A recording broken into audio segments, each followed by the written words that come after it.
My name's James Stacy. I'm sorry I'm not wearing my suit today. I'm not wearing it because I'm saving it for federal court.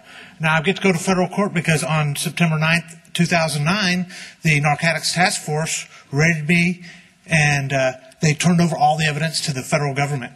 So when you guys are trying to get the local police involved, what you're doing is you're taking all that information and you're turning it over to our federal government, which does not recognize what us voters have come up with, which is medical marijuana.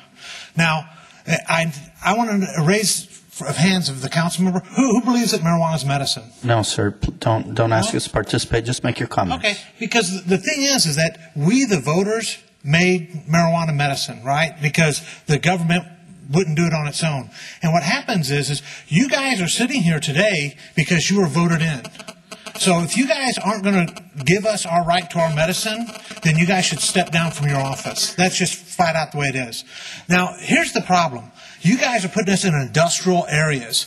Now, I don't know how many of y'all have to go to industrial areas for your medicine, but I don't think that's appropriate. And then when you look at all these restrictions, I was hoping Reverend Riggs was still going to be here. He was on the Medical Marijuana Task Force, and I bet you $1,000 he would not want you to put this restriction between his church and the 1,000 square feet for the collectives, because he, through the course of being on the task force, realized that this was medicine, that this was helping people.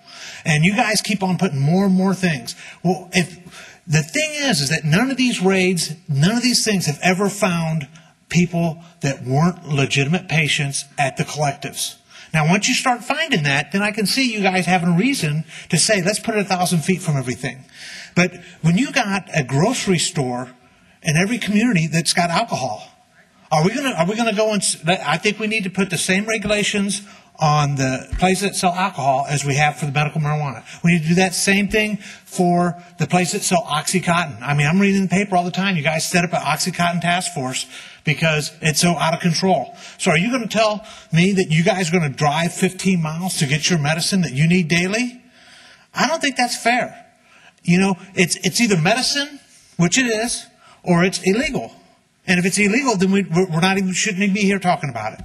But it's medicine. We voted it for medicine. Let's treat it like that. This process 4 that you guys have set up is a joke. It's for airports. I mean, is that the same thing? If you guys want to put regulations in, let's put in the same regulations you guys have for the drugstores.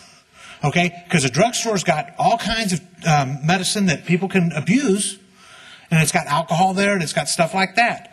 So that's reasonable. Anything that you guys come up with that's above that is not reasonable. And we voted you guys in here hoping that you'd be reasonable, and that hoping you guys would help lead us in a direction that would allow us to have, you know, a good, nice life. The other thing that cracks me up is you guys are cutting down all these places. We're in a deficit situation with the city. You guys are out of money. We have these businesses that are wanting to pay taxes. Unemployment is extremely high.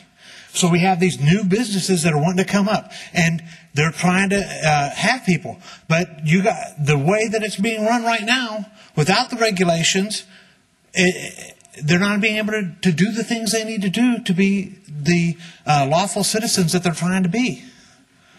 You know, we're trying to do the right thing. We voted this in 14 years ago. I know you guys heard that before, right? 14 years ago this was voted in, and now we're still arguing over it. We need sensible regulations so that we can, you know, be the good citizens we're trying to be. Thank you, sir.